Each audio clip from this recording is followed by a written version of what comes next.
आपको गलत नहीं ठहरा रहा है, मजबूरी भी है। मजबूरी के साथ में समाज बड़ा गंदा है। ये ठेकेदार वाले, कंपनी वाले आपको लालच देते हैं। आप दो टूक इनको जवाब दे दो, हम गलत आचरण पर नहीं जाएंगे। तुम्हें जॉब देना हो दो, नहीं तो थ्रू है तुम्हारी नौकरी। कहाँ से हो बहन? माइक लो।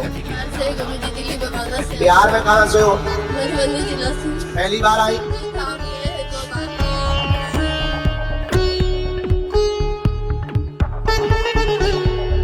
बोलो जय सिया राम। पीछे वाले भी दोनों हाथ उठा के बोलो जय सिया राम।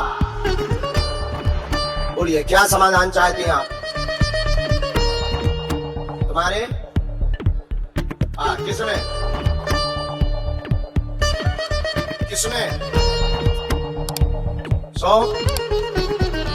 लेकिन इसमें तो कुछ घटना पिटाई की और कुछ लिख करके आई। इसमें सबके आधार पर पिटाई हुई है। माइक लो आप। इसका पुलिस का विषय है। इसमें हमारे परिचय में जो आया, हमारे परिचय में आया कि आपके बेटे की जो पिटाई हुई है वो सबके आधार पर हुई है। रेलवे स्टेशन की घटना है, आपका भाई साथ में था। चोरी की घटना है, चोरी के आधार पर पिटाई हुई।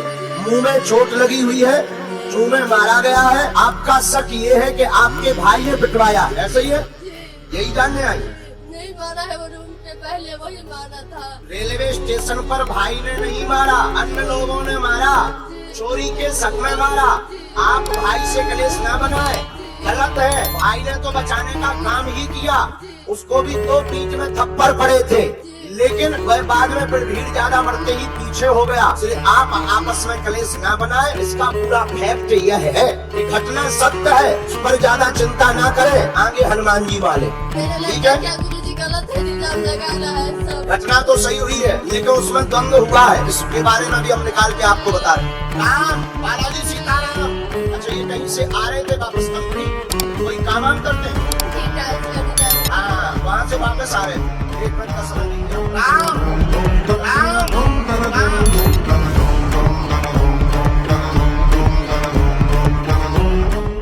आप होगा नहीं होगी, शायद आपको जानकारी नहीं। हमें तो शक्ति ने डिटेल दी है, डिटेल बता रहे हैं। हम वहाँ थे, आप वहाँ थे। हमें तो शक्ति ने जो डिटेल दी है, डिटेल को हमने बहुत करीब से देखा। मैंने उसको ऐसे निकाला। रेलवे स्टेशन पर पिलर के पास में, चौकी के पास में 6 कुर्सियां जली हुई थी। वहाँ पर यह घटना हुई है, वहाँ पर यह घटना हुई। इस घटना में एक आदमी की चोरी हुई। व्यक्ति चोर वह नहीं था, आपका बालक चोर नहीं था, लेकिन वही बगल में खड़ा होने के कारण संदेह इस पर गया, वह इसकी पिटाई की गई। मेरे बच्चे चोर थे। एकदम सही डिटेल है ना। तुम वहाँ थी ना, हम हमारे पास तो ये डिटेल आई तो हमने आपको बताया। अब आप अपने बारे में भी एक विषय जानना चाहती हैं, जानिए। देखो, बुरा ना मानना, हम सच बताएं। आर्थिक तंगी आपके घर में जरूर है, पर आप नियत की ठीक नहीं है। आपसे गलतियां बहुत हुई है, उसमें बहुत लोगों को दिक्कत जा रही है। हमारी बातों भर में समझ जाओ, हम आपकी बेइज्जती नहीं करना चाहते, ताकि किसी स्त्री की बेइज्जती ना हो। आप सही रास्ते पे नहीं हो, गलत रास्ते पर हो, उनको त्यागो। आप अपना स्वयं का बिजनेस डालो। बिजनेस में आप कपड़ों का अथवा पार्लर का अथवा कॉस्मेटिक सामान विक्रय का काम डालो। उससे ही आपका आर्थिक विकास होगा, और ये हमारी आज्ञा है, वरना आपका कल्याण नहीं होना है। आप जानो और हनुमान जी जाने। क्या ये बात सही है? कोई संदेह? अगर आपको नाम चाहिए हो तो हम जुड़े हुए लोगों से नाम बता सकते हैं।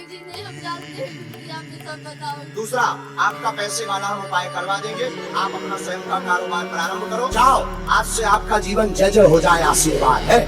आपको गलत नहीं ठहरा रहे, मजबूरी भी है। मजबूरी के साथ में समाज बड़ा गंदा है। ये ठेकेदार वाले, कंपनी वाले आपको लालच देते हैं, लालच के चक्कर में। लेकिन आप स्त्री, आप दो टूक इनको जवाब दे दो, हम गलत आचरण पर नहीं जाएंगे। तुम्हें जॉब देना हो दो, नहीं तो थ्रू है तुम्हारी नौकरी पर। सूखी रोटी चाहे खा लो बहन, लेकिन इससे समाज बच जाएगा। उन कंपनी के मालिकों को ठिकाने लग जाएंगे, ये जितने ठेकेदार अत्याचार कर रहे हैं। हम बताना नहीं चाह रहे उनके नाम, नहीं तो उनकी फैक्ट्रियों पर प्रभाव पड़ेगा हमारे बोलने से। अब इतने से ही तुम समझ जाओ, आप गलत रास्ते पे मत चलो, सतमार्ग में चलो। हमारा बोलने का, आपका बेइज्जती करने का उद्देश्य नहीं है, आपको धर्म के रास्ते पे लाने का उद्देश्य है। ठीक है? क्या वासु